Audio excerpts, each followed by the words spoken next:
हो देना। नमस्कार दोस्तों, welcome to my YouTube channel bunch of idiots. और आज जिस चीज़ के बारे में हम डिस्कशन करेंगे वो कहीं ना कहीं करंट अफेयर्स एंड समय की एक मुद्दा है जो काफ़ी ट्रेंड में है। और ट्विटर से लेके कई सारे जो सोशल मीडियाज़ हैं वहाँ पे ये काफ़ी एक रिसेंट इंसिडेंट है जो काफ़ी वायरल हो रहा है और उस पर तरह तरह की प्रतिक्रियाएँ आ रही हैं। सो इन सब सारे सवालों का जो प्रतिक्रियाएं हैं उनसे रिलेटेड और प्राइम मिनिस्टर मोदी की जो फॉरेन यात्राएं हैं उसके बारे में हम जानेंगे। हमारे बीच में हमारे साथ हैं आज कुंदन कौशल। ये एज एन असिस्टेंट प्रोफेसर पढ़ा चुके हैं जाकिर हुसैन कॉलेज में और करेंटली कमला नेहरू कॉलेज में असिस्टेंट प्रोफेसर और NCWB में MA के बच्चों को, MA के स्टूडेंट्स को एज असिस्टेंट प्रोफेसर पढ़ा रहे हैं। सो कुंदन कौशल, जैसा कि आपका MPhil digitation politics of knowledge पे था और वो भी दिल्ली यूनिवर्सिटी से है और करेंटली PhD कर रहे हैं दिल्ली यूनिवर्सिटी से ही। और इनका काम जो PhD थीसिस है या PhD जो टाइटल है वो मिलेट से रिलेटेड है। मैंने जो आपको बताएंगे अभी थोड़ा बहुत उस टाइटल या टॉपिक के बारे में हिंट देंगे। बट टोटल आज का जो समय है या फिर आज का जो करंट सिनेरियो हम ऑल ओवर द ग्लोब देखते हैं तो कहीं ना कहीं इंडिया का रोल जो है फॉरेन पॉलिसी में वो काफ़ी रिलेवेंट होता जा रहा है। और आज की सदी को, इस सदी को लोग कई बार इंडिया की सदी कहते हैं बिकॉज जिस तरह से कुछ गवर्नमेंट के स्टेप्स हैं, जिस तरह से नए नए तरीके के टर्म क्वाइन किए जा रहे हैं या फिर अपने फॉरेन मिनिस्टर के द्वारा अभी रिसेंटली एक किताब आई थी द इंडिया वे, जहाँ पे वो इंडिया किस तरह से ग्लोबल ऑर्डर को देखता है और कहाँ पोजीशन करता है उसके बारे में बाकायदा उस किताब में डिटेल से जिक्र है। बट इससे पहले हम फॉरेन पॉलिसी पे जाएं तो कई सारे हमारे स्टूडेंट्स हैं या फिर कई सारे स्टूडेंट्स का सवाल ये होता है जब भी हम जहाँ भी जाते हैं कि सर इंटरनेशनल रिलेशंस और फॉरेन पॉलिसी में क्या संबंध है। अगर सर इसके बारे में कुछ आप कहना चाहें तो इससे एटलीस्ट छात्रों को समझ में आएगा इन दोनों में क्लियर कट डिफरेंस क्या है या फिर इन दोनों का रिलेशन क्या है। सही है। ऑलराइट, नमस्कार आप सभी को और बहुत बहुत धन्यवाद bunch of idiots. In no literal sense but yes, बहुत अच्छा इनिशिएटिव है और व्यास को मेरा बहुत बहुत शुभकामनाएं इस इनिशिएटिव और इस प्लेटफॉर्म के लिए। तो एज सेड कि अभी कंटेम्प्रेरी टाइम्स में the role of India's foreign policy या इंडियाज़ पॉलिटिक्स बिल्कुल जायज़ है आपका कहना कि ये एमर्जिंग है। And if to quote Sumit Ganguly, he says in his book कि if the power is shifting from the Atlantic to the Pacific, the rise of India can never be ignored as a global power. और अभी आप times अभी देख रहे हैं contemporary times में अभी के कॉन्टेक्स्ट में कि जो फॉरेन पॉलिसी इंडिया अडॉप्ट कर रही है या जिस तरीके का स्टांस, जिस तरीके का पहले इस सबमिसिव अप्रोच होता था, थोड़ा सा आप झुकते थे, थोड़ा सा मनाने वाला होता था, वो माइल्ड मैनर, बिनाइन मैनर अब इंडिया शेड कर रही है। अब बहुत स्ट्रेट फॉरवर्ड और एज सेड अपने नेशनल इंटरेस्ट में जितनी भी रिजिड और हार्ड कोर डिसीजंस हो सकते हैं, कर्टसी टू द फैकल्टी और courtesy to the management, that is doctor Jaishankar, जैसा आपने कहा, उन्होंने इंडिया वे में लिखा भी, तो अब उन्होंने अपना अप्रोच बिल्कुल बदल दिया है। नाउ टू योर क्वेश्चन कि इंटरनेशनल रिलेशंस में और फॉरेन पॉलिसी में of course there lies a confusion और थोड़ा सा रहता है ये चीज़, but yes foreign policy is a subset of the bigger international relations. अगर आप देखें कि इंटरनेशनल रिलेशंस की जब हम बात करते हैं तो इंटरनेशनल रिलेशंस में ऑल अराउंड 196 UN कंट्रीज सारा उसमें आ जाएगा और सारे नेशंस की बात होगी। लेकिन जब आप फॉरेन पॉलिसी की बात करते हैं तो vis to an international actor, या लेट्स से अगर हम फॉरेन पॉलिसी की बात करेंगे तो India with relation to its neighbouring countries, whether it be Pakistan, Sri Lanka, Bangladesh, Nepal, whatsoever, Afghanistan. और जब इंटरनेशनल रिलेशंस की आप बात करते हैं तो इसमें फिर ग्लोबल गवर्नेंस की आप बात करते हैं, ग्लोबल रिलेशंस की आप बात करते हैं कि इसमें एक्टर कौन है जो इंटरनेशनल रिलेशंस को ऑपरेट करता है, किन किन फैक्टर्स से और किन किन वेरिएबल्स से ये पूरा इंटरनेशनल रिलेशंस गवर्न होता है, कैसे ये इम्पैक्ट होता है। और उस सेंस में आपका जो फॉरेन पॉलिसी है इंटरनेशनल रिलेशन से काफ़ी हद तक इन्फ्लुएंस होती है। इंटरनेशनल रिलेशंस अगर मैं कहूँ कि अगर रसिया और यूक्रेन के बीच इंटरनेशनल रिलेशंस ठीक नहीं हैं या फिर इन अ सेंस थोड़ा सा अभी आप देख रहे हैं कि बिल्कुल अनबैलेंस चल रहा है या फिर थोड़ा हॉस्टिलिटी है, थोड़ा ही क्यों हॉस्टिलिटी है, तो फिर उससे इंडिया अनअफेक्टेड नहीं रह सकता। क्यों? क्योंकि इंटरनेशनल रिलेशंस अगर दो कंट्रीज़ के बीच में कहीं इन यूरोप अगर ये अफेक्टेड है तो इंडिया भी it has to make a stance, it has to give its position stand कि आप यूक्रेन के साथ किस तरीके से बिहेव कर रहे हैं, आप रसिया के साथ कैसे आप अपना फ्रेंडली रोल किस तरीके से आप परसू करना चाहते हैं। So it's always like there कि फॉरेन पॉलिसी इंटरनेशनल रिलेशंस के डायमेंशंस पे और इंटरनेशनल रिलेशंस के इन्फ्लुएंस पे ही शेप अप होता है। एंड ऑफ कोर्स टू से इंटरनेशनल रिलेशंस का ही ये कोट जो फॉरेन पॉलिसी में आता है कि सेल्फ सर्वाइवल की बात है, जैसा मॉर्गेंदो ने पूरा कहा कि ये पूरा रियलिस्ट होता है, पूरा रियलिस्ट सेंस में अगर मैं कहूँ तो फॉरेन पॉलिसी भी सेल्फ सर्वाइवल की बात है और इसमें भी सेल्फ इंटरेस्ट प्राइम होता है।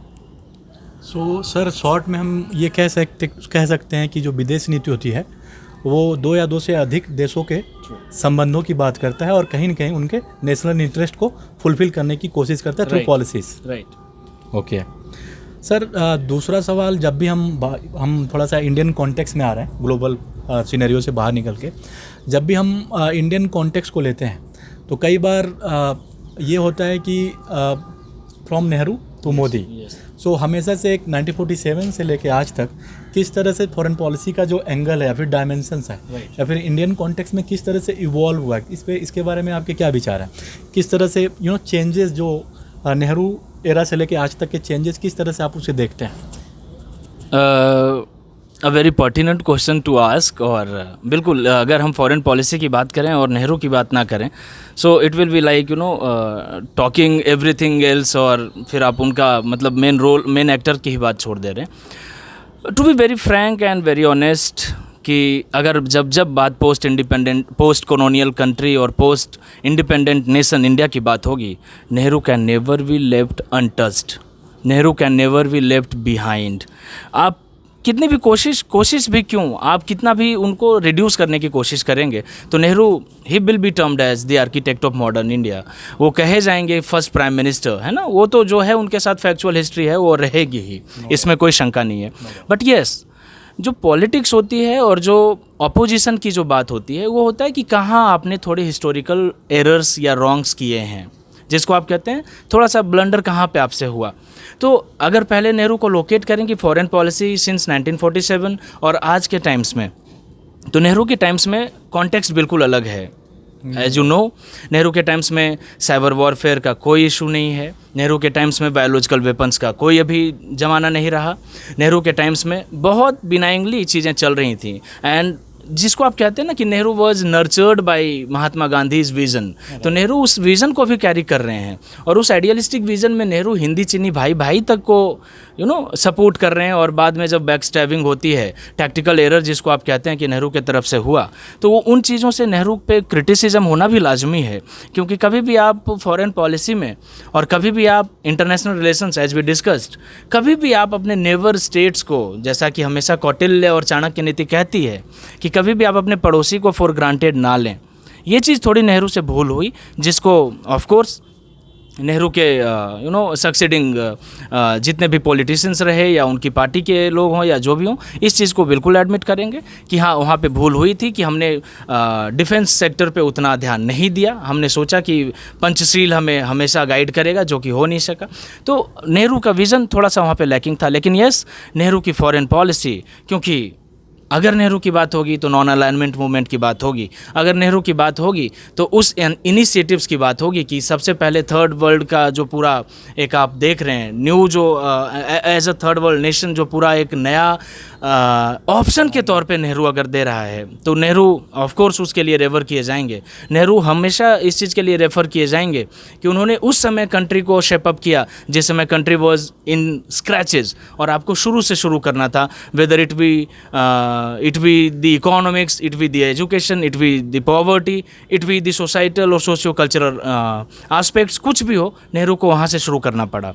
Now things have been changing, और इस चीज़ से बिल्कुल इनकार नहीं किया जा सकता कि विद टाइम्स थिंग्स चेंज, और चेंज के साथ नेशन को, सोसाइटी को आगे बढ़ना पड़ता है. Since 2014 the major difference between the Nehruvian और मोदीज पीरियड या Modi's vision have been and ये रिजीम्स विजन हैव बिन कि इन्होंने पहले टारगेट किया कि अगर मोदी ने लुकिस्ट पॉलिसी की बात की है तो हम एक्टिस्ट पॉलिसी की बात करेंगे. अगर मोदी ने नेवरहुड को साथ रखने की बात की है तो हम नेवरहुड को अप्रोच करने की बात करेंगे. And that is when Modi becomes the first prime minister to visit Bhutan. और ये बहुत बड़ी बात होती है कि जब आप इतने करीब नेशन को you don't see as an option कि हाँ इंटरनेशनल रिलेशंस में या फॉरेन पॉलिसी में किस तरीके से वो बहुत बड़ा एक अलग पैराडाइम बन के उभर सकता है. और मोदी इस चीज़ को देख रहे हैं, मोदी इस चीज़ को एक्ट कर रहे हैं. End of course supported by several defence ministers, several external affairs ministers. अब जब बात आती है इन द करंट सिनेरियो, जब से जयशंकर ने संभाली है मिनिस्ट्री ऑफ एक्सटर्नल अफेयर्स की कमान, it has changed drastically, it has changed. और अब जो आप देखते हैं, it is not status quoist approach, it is very pragmatic, it is very practical, it is of course very responsive, it is of course एकदम डंके की चोट पे जो जवाब देना होगा हम देंगे. इट इज़ नॉट लाइक कि हाँ यूरोप कुछ कह रहा है इंडिया पे और हम चुप रह जाएंगे, we will be listening to them and their lectures. अब ऐसा बिल्कुल नहीं है, क्योंकि वो जानते हैं कि इंडिया का रोल और इंडिया का स्टांस इस ग्लोबल गवर्नेंस में कह लें या इस पूरे इंटरनेशनल सिनेरियो में कह लें, it is changing a lot और चेंजिंग फॉर द बेटर. तो जब नेहरू और मोदी के एरा की बात होगी तो नेहरू के फाउंडेशन की बात होगी, फाउंडेशनल जो उन्होंने पूरा ब्लॉक्स जिसको आप कहते हैं बिल्डिंग ब्लॉक्स जो उन्होंने प्रोवाइड किया फॉरेन पॉलिसी को, इंडिया को, उसके लिए ज़रूर उनको याद किया जाएगा. और जब मोदी की अब तक बात होगी फॉर अराउंड 10 ईयर्स जो होने को हैं, तो ये ज़रूर किया जाएगा कि इन्होंने पूरा इमेज चेंज करके रख दिया. इंडिया का जो आउटलुक था फॉरेन पॉलिसी में वो सबमिसिव था, उसको इन्होंने बिल्कुल कोर और बिल्कुल स्ट्रॉन्ग फोल्ड के साथ आगे ला के रख दिया. और अब जैसा कि कई बार कई प्लेटफॉर्म्स में जयशंकर ने भी, हमारे फॉरेन मिनिस्टर, एक्सटर्नल मिनिस्टर ने भी ये कहा है कि इंडिया जो है अब केवल बैलेंस नहीं कर रहा ग्लोबल ऑर्डर को. Now India is acting, right. So I think that's what you are. Definitely.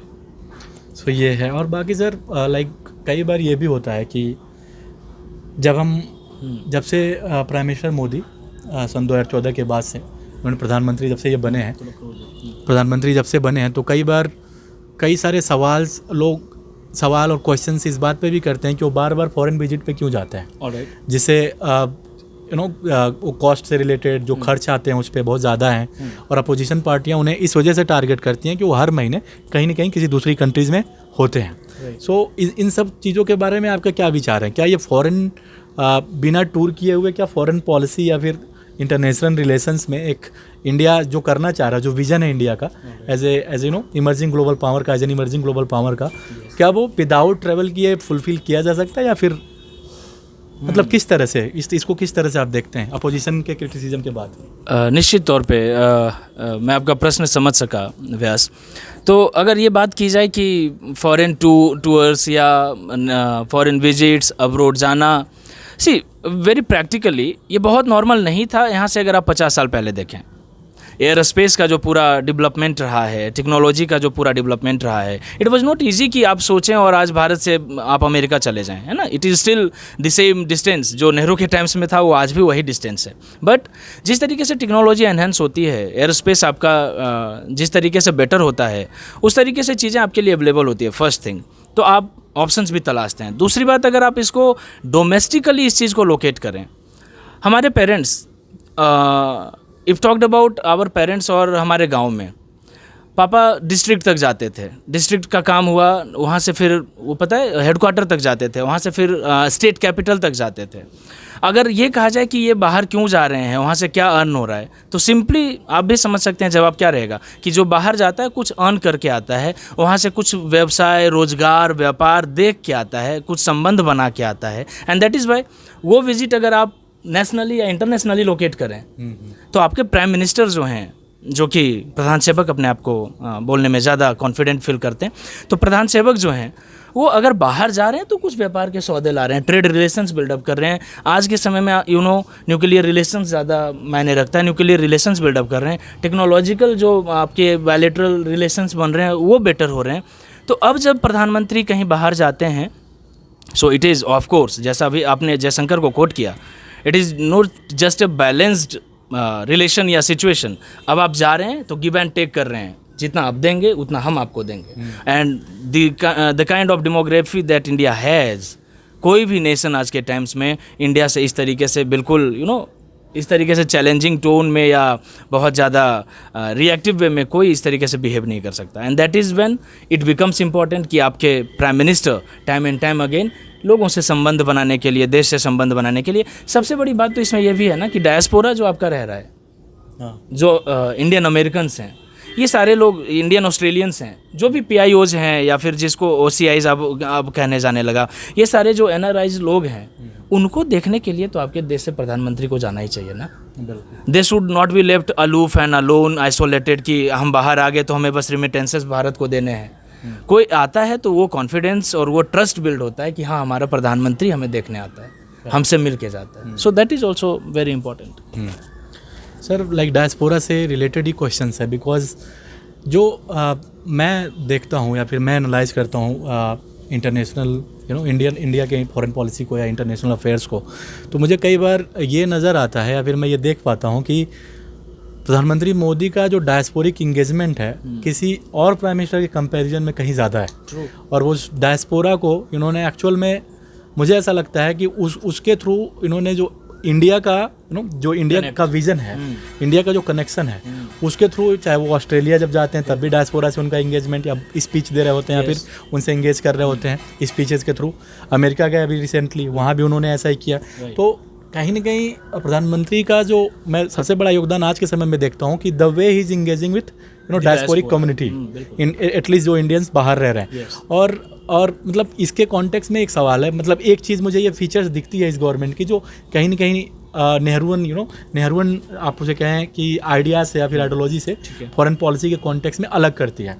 But और ऐसे कौन से फीचर हैं जो गवर्नमेंट को, बीजेपी गवर्नमेंट को जब से 2014 से आई है, फॉरेन पॉलिसी के कॉन्टेक्स्ट में नेहरू से या फिर नेहरूअन आइडिया से अलग करती है, थोड़ा डिफरेंस करती है। वी नो अबाउट डायस्पोरा, हाँ डायस्पोरा है, उसके अलावा कुछ ऐसे फीचर्स? बहुत सही बात भी है कि क्या ये ऐसा अलग क्या एक मतलब फैक्टर लेके मोदी ट्रैवल करते हैं या एनडीए रिजीम क्या ऐसा कर रही है जो इस तरीके के कनेक्ट और डायस्पोरा से इंडिया को इतना करीब ला रहा है। सो अगर आप, क्योंकि व्यास का भी काम बहुत हद तक रहा है फॉरेन पॉलिसी के इर्द गिर्द, तो इनको भी पता होगा और आप लोगों को भी अब जानकारी रहनी चाहिए। ये जो पूरा सॉफ्ट कल्चरल एस्पेक्ट हैं, ये जो चीज़ें हैं जो अब ज़्यादा सॉफ्ट कल्चर की जब हम बात करते हैं तो उसमें बात आती है सिनेमा की, उसमें बात आती है आपका ऑफ कोर्स यूथ की, उसमें बात आ जाती है आपके लैंग्वेज की, उसमें बात आ जाती है कल्चर की, उसमें बात आती है क्यूजाइंस की। अब क्यूजाइंस की जब बात आती है तो मेरा PhD थीसिस इसमें सिग्निफिकेंट होल्ड रखता है कि मिलेट्स की। अब जस्ट रिसेंटली यस्टरडे मिलेट का ही डिनर वहाँ सर्व हुआ US में। तो ये सारी चीज़ें जो है अब ज़्यादा एंगेज कर रही हैं। एडिशनली अब जो गिफ्ट्स इंडिया देती हैं इंटरनेशनल फोरम पे, Bhagavad Gita, textiles, local products जो इंटरनेशनल फेम के हैं, पॉपुलर हैं, ये चीज़ें कहीं ना कहीं अब उनको एहसास दिलाता है कि भारत का जो अब ओरिजिनली जो प्रोडक्ट्स हैं या वहाँ का जो कल्चरल एथोस है वो अब इंडिया कहीं ना कहीं पूरे इंटरनेशनल फोरम में और इंटरनेशनल लेवल पे अब हिचकती नहीं है देने से, दिखाने से, बताने से और समझाने से कि this is ours, this is Indian, this is Indian ethos और this is Indian cultures give to the rest of the world. जो भगवत गीता हो या आपका टेक्सटाइल हो या कुछ बुद्ध की प्रतिमा हो, तो ये सारी चीज़ें अब कहीं ना कहीं बेटर कनेक्ट कर रही हैं इंडिया को to the rest of the world. Sir थोड़ा सा इंडियन इथोस समझा दें। इंडियन एथोस की जब बात आएगी तो बिल्कुल स्पिरिचुअलिटी की बात आएगी। Just recently international day of योग जस्ट पास्ट, तो 21 जून का ये प्रपोजल भी just celebrated 9th international year of योग। तो इस तरीके की चीज़ें जो India rest of the world को दे रहा है और इस तरीके की चीज़ें जिससे अब इंटरनेशनल एक्टर्स को ऐसा लगता है कि yes we can see as an alternative we can see some alternatives in Indian way of living, Indian ethos और वो सारी चीज़ें। अगर मैं फिर से कोट करूं, कोरोना के टाइम्स पे पूरा जो ये पूरी हर्ब एंड हर्बल्स की जो बात आई, पूरी जड़ी बूटियों की जो बात आई, और जड़ी बूटी से जब मैं आपको याद दिलाता हूं तो आपको गिलोय तुरंत याद आता है। तो गिलोय चीज़ें, ये सारी चीज़ें जो हैं, उन्होंने जाना कि yes, it is the key to not only keep ourselves safe and secured, but also to take some precautions during some pandemic like COVID, जिस समय नमस्ते का फिर से प्रचार होता है कि नमस्ते करना कितना सेफर है, कि we should greet ourselves by doing namaste and folded hands. तो ये आपको पता चलता है कि इंडियन इथोस सचमुच कुछ ऐसी चीज़ों के बारे में बात करता है जो times immemorial and in times infinite to come हमेशा से रेलिवेंट रहेंगी, और वो कभी भी पुरानी नहीं पड़ने जा रही। And that is when sustainable development का पूरा जो एस्पेक्ट है इंडिया की तरफ लोग देखते हैं कि if India moves a step ahead, 140 crore people actually take a leap ahead. तो ये सारी चीज़ें भी कहीं ना कहीं अब सबको समझ में आनी शुरू हो चुकी है।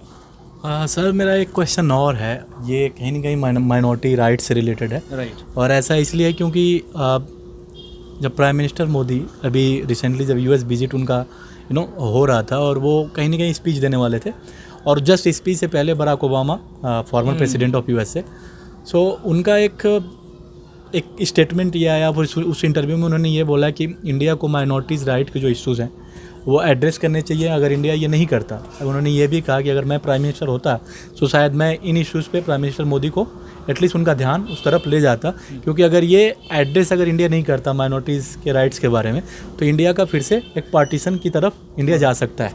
ये उनका स्टेटमेंट है CNN को इंटरव्यू देते समय। सो माइनॉरिटीज़, कई बार मोदी गवर्नमेंट को माइनॉरिटी राइट के कॉन्टेक्स्ट में बड़ा संदेह की नज़र से देखा जाता है। तो इस पर आप क्या सोचते हैं, क्या सच में ऐसा कुछ है, या फिर ये जस्ट एक मीडिया के द्वारा क्रिएटेड एक, या फिर हाई फैक्ट, मतलब इसके बारे में आपके क्या विचार?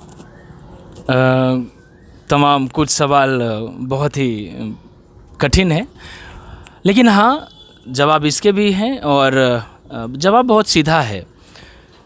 व्हेन यू से Obama speaks something or lectures something to India on certain aspects societal या economic, तो पहली बात तो मैं आपको इनवाइट करता हूँ कि आप इस पे एक वीडियो बनाएं कि ओबामा के रिज्यूम में या उनके एडमिनिस्ट्रेशन में, उनके 8 साल के पूरे टाइम में अमेरिका में क्या सब कुछ अच्छा ही रहा, और दैट आई बिलीव आप बहुत अच्छा उसमें प्रेजेंट करेंगे कि क्या क्या उनकी खामियां रही। But coming back to the question, this was preceded by and this has been times and again preceded by some opposition minister या leaders going to abroad or talking something on India, जिसमें अगर मैं कहूँ राहुल गांधी भी just before गए थे और वहाँ कुछ कह रहे थे, वहाँ गए, फिर कैम्ब्रिज में भी कोई आम आदमी पार्टी की कोई लीडर गई हुई थी।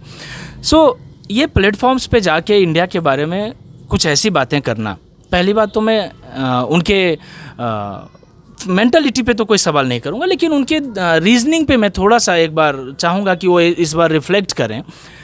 घर की बातें घर में अगर की जाएं, that can serve the best than the rest.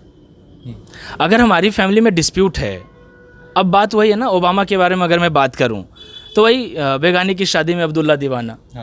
अगर ओबामा बात कर रहे हैं इंडिया के कल्चर पे या इंडिया की माइनॉरिटी पे, पहली बात माइनॉरिटी से मैं आपको बता दूं, there is a very diverse conception of minority. It is a very contested concept और बहुत आसान नहीं है इसको डिफाइन करना। अगर आप समझते हैं कि 20% 10% होना माइनॉरिटी है, तो ऐसा भी नहीं है। आप जाके एक बार पूरा UN चार्टर को पढ़ लीजिए। माइनॉरिटी का मतलब है ये बहुत सारी तरीके से हो सकते हैं, लिंग्विस्टिक हो सकता है, रेशियल हो सकता है, कल्चरल हो सकता है। उनका माइनॉरिटी से मतलब यहाँ पे मुस्लिम से था। हाँ, ट्रू। नाउ सी, स्पेसिफिकली वो लोकेट कर रहे हैं कि एक जाति या एक कम्युनिटी इंडिया में थ्रेटेंड है। अब मैं ये पूछूंगा कि ठीक है, ओबामा तो फिर भी दर्जे के एंड फॉर्मर प्रेसिडेंट हैं, वो ऐसा कह रहे हैं, तो उनकी बात पे तो मेरी टिप्पणी बनती है। कई और लोग जो they have nothing to do with certain issues और सर्टेन थिंग्स, रिहाना जैसे लोग भी, even Greta Thunberg Kashmir issue पे बोलती हैं। इन लोगों को तो पहले एक बार चेक करना चाहिए। मलाला यूसुफजई बात करती हैं, सी, मलाला यूसुफजई पाकिस्तान के बारे में अगर बात करें तो भला हो जाए। बट येस, अगर मैं बात करूं कि माइनॉरिटीज़ और ख़ास करके Muslims in India, it is around 20%। And it is growing, it is not ये स्टैगनेंट नहीं है, कुछ अभी ऐसी पॉलिसी नहीं आई है, though it is in the pipeline कि पॉपुलेशन कंट्रोल आएगा, यूसीसी आएगा, and that is it is at around the corner, it has not been finalised. लेकिन तब तक भी 20% पॉपुलेशन किसी भी कंट्री में होना, अगर आप माइनॉरिटी कर रहे हैं तो मैं तो ये कहूँगा कि आपके पॉपुलेशन के बराबर हमारे यहाँ माइनॉरिटी रह रही है। अगर मैं यूपी की ही सिर्फ बात कर लूँ तो जनाब यूएसए की जनसंख्या तो हमारे यूपी एक प्रांत और प्रोविंस के बराबर हो गई।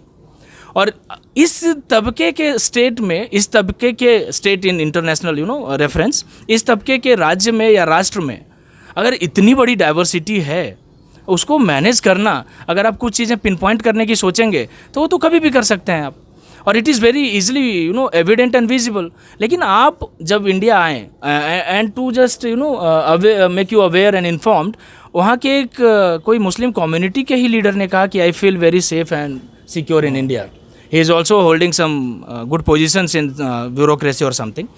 तो बात यह है कि आप किस एजेंडा से किस बात को कहना चाह रहे हैं। And again in the mean time I again remind you कि जब वीडियो बनेगी इस पे कि ओबामा के एडमिनिस्ट्रेशन में कैसा क्या रहा, you will get to know many things कि किस तरीके से वहाँ पे, और जब कोई माइनॉरिटी पे, डेमोक्रेसी पे, वायलेंस पे, राइट्स पे बात करे और इंडिया के कॉन्टेक्स्ट में बात करे, तो मैं आप कॉमनर्स को और मैं आप अपने सारे फेलो सिटीजन्स को एंड स्टूडेंट्स को ये ज़रूर अवेयर करना चाहूँगा कि आप ये जान के रखिए कि they have nothing benevolent to do with India. वो कोई फिलैंथ्रोपी नहीं कर रहे हैं, they are just trying to create a kind of hysteria, they are trying to create a kind of rumor या इस तरीके का टेंशन और कॉन्फ्लिक्ट क्रिएट करना चाह रहे हैं। अगर ऐसी ही बात है तो अमेरिका का एक बार आप आर्म्स रूल एक बार उठा के देखिएगा, कैसे कैपिटल पर लोग घुस आते हैं, कैसे पूरा व्हाइट हाउस हाईजैक होता है, कैसे वहाँ आर्म्स की वजह से आए दिन जिससे दुश्मनी जिसको हुई शूट कर देते हैं। एंड टू मेंशन ब्लैक लोगों को, ब्लैक्स वहाँ माइनॉरिटी में है, क्या ट्रीटमेंट रहा है until Martin Luther king came and all, churches में जो सारी चीज़ें हो रही है। सो हम किसी को लेक्चर देने नहीं जाते, we have to look upon ourselves, we have to correct ourselves. हाँ, we do not deny the fact that as a society we have to improve ourselves day by day, और किस तरीके से coherent हो, ये हम उस पर काम करते रहते हैं। तो कहीं ना कहीं सर आप ये कह रहे हैं कि जो डिफिनीसन ऑफ माइनॉरिटी है वो कहीं ना कहीं रिविजिट की जानी चाहिए इंडियन कॉन्टेक्स्ट में। सर लास्ट क्वेश्चन मेरा कहीं ना कहीं चैलेंजेस है। कई बार जब हम India as an emerging global power की बात करते हैं तो उसके कई सारे चैलेंजेस भी हमें देखने को मिलते हैं। जैसे कई बार पावर्टी एक बहुत बड़ा चैलेंज है हमारी कंट्रीज में, आज भी 20-25 करोड़ से ज़्यादा पॉपुलेशन बिलो पावर्टी लाइन है। सो इसके बारे में आपके मतलब क्या विचार हैं कि इंडिया किन किन चैलेंजेस को अगर ओवरकम करे, so it can be it can be as an emerging global power and it will be an emerging global power. वो चैलेंजेस सर, उसको चैलेंजेस के बारे में कुछ मुझे तो लग रहा है सारे सवाल इस तरीके से एकेडमिक आ रहे हैं जैसे कि, खैर सवाल अच्छे होते हैं तो जवाब भी अच्छा देने का बिल्कुल मन होता है। तो जो चैलेंजेस इंडिया के सामने अगेन सवाल तो बिल्कुल अगेन एक पर एक ऐसे आ रहे हैं जो बिल्कुल एक पर एक ऐसे आ रहे हैं जो एकदम एकेडमिकली एंगेज करता हूँ। So to all of you and to all of my fellow citizens, my students, my colleagues, सबके लिए पर्टिनेंट यही रह जाता है कि फॉरेन पॉलिसी के डिटर्मिनेंट्स या फिर एज आस्क्ड कि क्या ज़रूरी कंपोनेंट्स हैं या फैक्टर्स हैं जिस पे इंडिया को या फिर करंट रेजिम जो भी होंगे उनको फोकस करना चाहिए। The first being the education. अगर शिक्षित आप करेंगे, शिक्षित राष्ट्र समृद्ध राष्ट्र होता है। शिक्षित राष्ट्र किसी से भटकने वाला राष्ट्र नहीं होता। फिर आपको कोई ओबामा जैसे प्रेसिडेंट अगर कुछ कहेंगे तब भी आपको पता होगा कि हाँ इंडियन एथोस क्या रहा है, कल्चर ऑफ इंडिया क्या रहा है, इंडिया की डाइवर्सिटी कितनी है, इंडिया के इश्यूज़ क्या हैं। कोई आपको जल्दी इन स्लैंग वर्ड्स बरगला नहीं सकेगा। It will be very difficult to be fooled. Indians के साथ अभी सबसे बड़ा इशू हमारे साथ यही है कि जो अनएजुकेटेड इंडियंस हैं उनको बहुत easily, and when they talk about minorities, उनका पीड़ा जायज़ इसलिए भी है क्योंकि सरकार ने टाइम एंड टाइम अगेन जो वो ट्राइबल पीपल को, पुअर पीपल को बहुत तरीके से कन्वर्ट कर देते थे मिशनरीज़ के थ्रू, वो चीज़ें रुक रही हैं because people are now getting educated, and that is why I always quote education as the most important weapon as said by Mandela, है ना। तो वो चीज़ अगर आप बनाते हैं, एजुकेट करते हैं, तो आप अपने कंट्री को लिबरेट करते हैं। दूसरी चीज़ ऑफ कोर्स पावर्टी। इकोनॉमिकली आपको इंडिपेंडेंट होना पड़ेगा, इकोनॉमिकली आपको सेल्फ डिपेंडेंट होना पड़ेगा, ताकि कोई कॉलोनियल नया न्यू कॉलोनियलिज्म ना देखना पड़े इन टर्म्स ऑफ कैपिटलिज्म या इन टर्म्स ऑफ इकोनॉमिक्स या सर्टेन थिंग्स। वो जब घटेगा तो डिपेंडेंसी उन पे घटेगी, फिर उनको पता चलेगा कि yes India is in a way progressing leaps forward. तो इकोनॉमी, और it is very delightful to share with you all, India has become the 5th largest economy, beating UK just an year ago, and of course it will be the 3rd as it is forecast, as it is predicted in times to come, it will be the 3rd world's economy। तो जब economically आप rich हो रहे हैं, economically जब आप independent हो रहे हैं, तब आपका देश आगे बढ़ता है, पॉवर्टी उससे एराडिकेट होती है। 3rd and the most important, आपकी civil society. And civil society again कौन होंगे? जो एजुकेटेड सिटीजन्स होंगे और जो सेल्फ डिपेंडेंट सिटीजन्स होंगे। So civil society will play that role of not only binding and putting the people in a coherence or in a thread, it will also encourage and promote कि क्या आपका पूरा cultural significance क्या है, India as a India, united India किस तरीके से होगा, और किस तरीके से हमें आगे एलियन एक्टर्स से किस तरीके से हमें अपने आप को बचाना है। So this 3 factors, starting from education, then economics and then the civil society. और सिविल सोसाइटी जितना स्ट्रांग होगा उतना हम सेल्फ रिलायबल होंगे, सेल्फ रिलायंट होंगे, और खुद ही सारे इश्यूज अपने ही कोर्ट में एड्रेस करेंगे, rather than being lectured by anyone else from abroad. Thank you sir, आपने हमें समय दिया और फॉरेन पॉलिसी को हमें विस्तार से समझाया कि होती क्या है, किस तरह से ये इंटरनेशनल रिलेशन से डिफरेंट है, and from Nehru to Modi किस तरह से इंडियन फॉरेन पॉलिसी के कई सारे डायमेंशंस इवॉल्व हो रहे होते हैं, और फिर किस तरह से जो बहुत सारे एकेडमिशियंस ये कहते हैं कि अभी भी जो इंडियन फॉरेन पॉलिसी है वो नेहरूअन आइडिया से बाहर नहीं आ पा रही। तो आपने बड़े अच्छे से बताया किस तरह से एटलीस्ट दिस मतलब ये रिजीम डायस्पोरा पे ज़्यादा फोकस कर रही है, जो हमेशा से इग्नोर्ड रहा इंडियन फॉरेन पॉलिसी में। किस तरह से yoga as a soft power tool and Bollywood and Indian cinema, specially अभी RRR का जो क्रेज दिखा हमने दुनिया भर में, तो आपने इन सब चीज़ों के बारे में हमारे साथ विस्तार से बात की, और ये भी बताया कि इंडिया के सामने चैलेंजेस क्या हैं, कि कौन से वो चैलेंजेस हैं जो इंडिया को एक इमर्जिंग ग्लोबल पावर बनने से रोक सकती हैं या फिर रोक रही हैं, जिन पे इंडिया को काम करने की ज़रूरत है। और रही बात सर सिविल सोसाइटी की, तो मेरा PhD का वर्क जो है सिविल सोसाइटी पे है। सो हो सकता है कि किसी दिन समय अगर आपके पास हो, क्योंकि कई बार जब मैं पढ़ता हूँ सिविल सोसाइटी को, तो वो सिविल सोसाइटी और स्टेट ये दोनों एक साथ नहीं चल रहे होते हैं। राइट। सो इसके बारे में भी हम चाहेंगे किसी दिन आपके पास समय और हम बात करें। और मैं ये मौका लेना चाहूँगा कि इन टाइम्स टू कम किसी दिन अगर आपको फुर्सत होगी तो I would like to interview and no more